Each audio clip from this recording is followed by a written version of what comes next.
Capcom has been doing their thing for the last couple of years now, and now they have a new game on the horizon coming out in July. So I wanted to let y'all know today how Exoprimal may be one of the coolest multiplayer games coming out, but also just give you a little bit of what might be a part of that journey. What's good, everybody? This is Blue Satire, and today I just wanted to talk about Exoprimal, my thoughts on the game as I took part of the open beta that happened last weekend, and I got some thoughts on it, but I also want to just let you know what the game is, as well as what to expect from it. We didn't get too much in the beta. We got like this one story mode, but we're gonna get into that. But first, like and subscribe, and let me know what you think about Exoprimal. Is it something that you're looking forward to getting, or is it a game you're not sure about yet? Let me see if I can change your mind, or maybe just let you know why you should or should not get it. So first and foremost, what is Exoprimal? So I'll tell you real quick about what the story is. And the year is 2043, and 3 years have passed since vortexes, rifts, and space-time unleashed a dinosaur outbreak across the world. And I don't want to be living in a world like that. But you play as Ace, an exo fighter with the Hammerhead squad, to patrol and try to survive, I guess. They encounter the Leviathan, a new generation of AI that forces the rookies into not-infinite series of war games. And that's what you got to play in the beta. It was like the Watcher or something that's, hey, playing chess with your life. Hey, you got to play this game. You my test subject. It was kind of wild. But why are the war games always held on this day in the past, and why does the Leviathan summon dinosaurs for them? That's a question that you'll find out in the story when it comes out. And the way the story progresses is, as you play through the game's main mode, which is Dino Survival, you gather intel, and slowly you unravel the mysteries of the island and reveal every secret surrounding the tale that bring the Leviathan story to a close, which is the main objective of the story. And as you played the beta, you kind of got some story scenes in there a little bit, and it seemed kind of cool. My first impressions as far as how the game looks, it looks pretty good, and I was playing on PS5. The details, the graphics, the city landscapes. Now, I've only been in a couple places because the beta, you know, it was set in a certain area, but that city looked cool. The dinosaurs, the way they interact and move were cool. But also, you saw in that description that one of the main modes is Dino Survival. And then Dino Survivors, you actually have 2 squads of 5. So it's kind of like a PvE, but PvP at the same time, because everybody is trying to complete the objectives quicker, and then sometimes at the end of that gauntlet of objectives, you actually can interact with the other team and try to take them down and stop their progress, which was kind of cool playing that. But there are also modes that we got was where all the teams had to work together to be like a neo dinosaur, like a very big giant boss, and everybody had to work together. So it was like 10v this huge ass dinosaur and a bunch of hordes, which was kind of fun. And apparently some situations will always get you in direct combat with others, or like I said earlier, you play together. But the missions also change based on the progression throughout the game. And they say that the experience will be different with each match, even in matches with familiar surroundings and objectives. And to unlock more story, you have to keep playing Dino Survival, which hopefully it gives you a good gameplay loop. I don't think it'll be too repetitive, because for how I feel right now about it, is mindless fun. I like shooting dinosaurs. I like the little exosuits.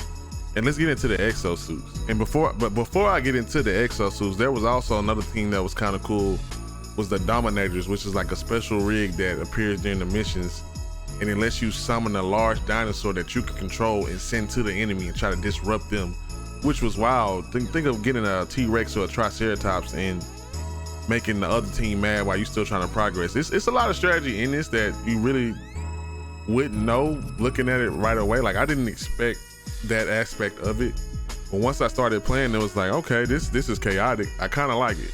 But the main meat of the gameplay, with the basis of your gameplay and what you will need to even play the game, is your exosuit.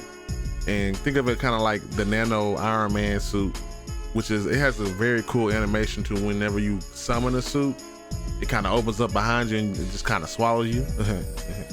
But based on their range of abilities, exosuits are primarily categorized into 3 roles. So you have assault, you have tank, and you have support. And you can change those suits at any time, even during battle. But I know during battle there's a little time limit that you have to wait a little bit, so you gotta do it at the right time, but you can change on the fly to fit the situation. And assault roles, which of course you know, medium, long range attacks, close range, they all have their different type of abilities. Tanks, they focus on protecting, can do massive damage, but also can absorb massive damage. In support, they're kind of like the crowd control, the healers of the team. So you have the Dead Eye, which is pretty much an easy to use all-purpose suit. Has the little rail gun, look like the gun that's in Fortnite right now that just came out.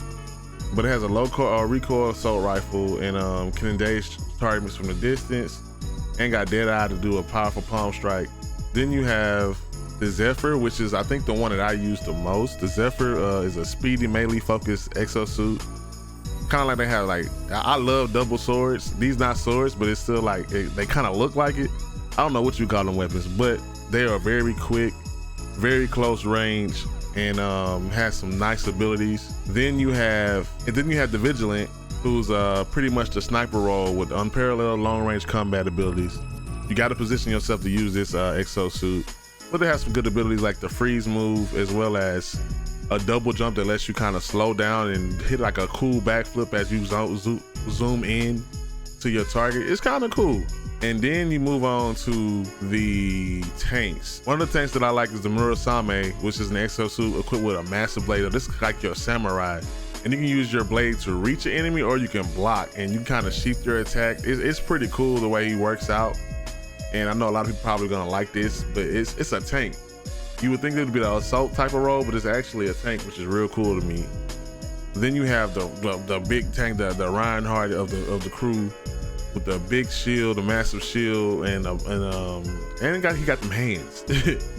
he will punch you in the face and put the shield up and act like he didn't do anything. Also a very good exosuit to have to deflect attacks as well as protect your teammates, with also repelling enemies back. And then you have the big gun, the Krieger, the Helden Krieger, a heavy tank exosuit with formidable suppressive firepower.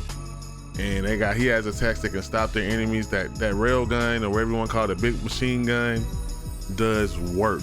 Then you move on to your healers, which I also played a lot of healers because they had some very cool ones. And the first one that I got to try out was the Witch Doctor. And the Witch Doctor has a suit that specializes in synergizing his allies and skills and attacks. So he has some electricity that can kind of stop those mini dinos coming from you. Can leap around the battlefield to make sure everybody's healed and repel some damage, also giving buffs and enhanced movement speed. I think this might be like the main supporter. He has a very big AoE energy healing thing that I like. It's pretty cool. But also you have the one that I use the most was Skywave. Skywave reminds me kind of Mercy, and has abilities that keep you in the air and keep you healing, but also they hamper. Skywave hampers the enemy. Like they have like a gravity field that stops people, and then their special attack literally stops people in time. But also they have cool healing abilities, and just that floating on the battlefield so you can't get touched, but also you can hover over your teammates to make sure they're healed. And a fun healer was Nimbus. Nimbus got like some skates. They gliding on the battlefield, and you switch your guns from attack mode to heal mode. And they have like not a super attack, but one of their specials is cool, where a bunch of guns come out and you can either spray damage or you can spray healing. But the cool thing is the mobility, that they have a teleport dash where they can send their like holographic clone out and then they just teleport to that when they need to. But all in all, I like the variety of exosuits, and I hope that there are more to come. I just really want to see how it works out in real time. But that's pretty much the meat and potatoes of the game. Along with those exosuits there are also other things like mods and customization, crafting, and rigs, things you can put on your exosuits. Like they have a drill fist that's a powerful attack. You can get a shield. They have like a blade, a cannon. They have like a first aid heal thing. You can customize these exosuits to fit your needs. And also they have a craft list where you can craft certain things in the field to help you. Like there was a wall that you can shoot through that wall, but damage can't come to you. They have a platform that floats to help you elevate, and they also have like a turret, and you want that turret for like when the massive hordes of raptors or other enemies come. And there's a variety of enemies, raptors, other stuff that I don't know the name of because I ain't no dino person like that, but some of them things be in the sky, some of them got some poison, some will explode on you. You gotta watch your back. Other than that, the game is pretty cut and simple. I really wonder how well it'll do. We know how it is with live service games or those multiplayer games. It's really dependent on the community. But this one seems like it can be mindless fun. My only qualms is I feel like sometimes when you're attacking the dinosaurs, it can feel satisfying, but it also feels like sometimes it doesn't register to the dinosaur when you're attacking. Otherwise, it's just one of those games that I would play with the homies to just go out and just do something wild. And I like the competitive aspects of it, as far as you're going against another team, and y'all at the end, y'all either team up or y'all fight against each other to see who can win. It gives me like those Destiny, what was the name of that? Y'all know the mode I'm talking about. The Destiny mode where it's PvE and somebody can invade. It reminds me of that, but I think this can be fun. I know folks want their Turoks and they want their Dino Crisis, but this is the next best thing. We got Iron Man and dinosaurs. So so far I think the preview of it is, I had fun playing it, and I want to see if they do more with it. They fix it up from the beta. I think this is a game you should check out. It is going to be on Game Pass for free, well, for your subscription, so it doesn't hurt to try it out to see if you'll like it. It's coming to PC and PS5 as well, which I'll probably play it on PS5. And I think it's something that everybody should check out. Capcom is doing something different. You know, they kind of stick with their heavy hitters, their Monster Hunters, their Resident Evils. But let's see what Exoprimal does. And y'all let me know in the comment section if you're looking forward to this, if you're gonna be playing it. Let me know which rig you're thinking about using. Are you gonna be a healer? Are you gonna be a tank? Are you gonna be an assault? How do you plan on playing? And that's all from me. Shout out to Capcom again. I am a Capcom creator, so I definitely wanted to show some love, as well as give y'all kind of my feedback on the game, because I'm gonna keep it honest. If I don't like it, I ain't gonna play it. But I think this game has potential. It just got some certain things to work out, and I think we'll be good to go. So y'all have a good one. Let me know if y'all want to look at any other games, and bye bye. I appreciate you. Make sure you like and subscribe.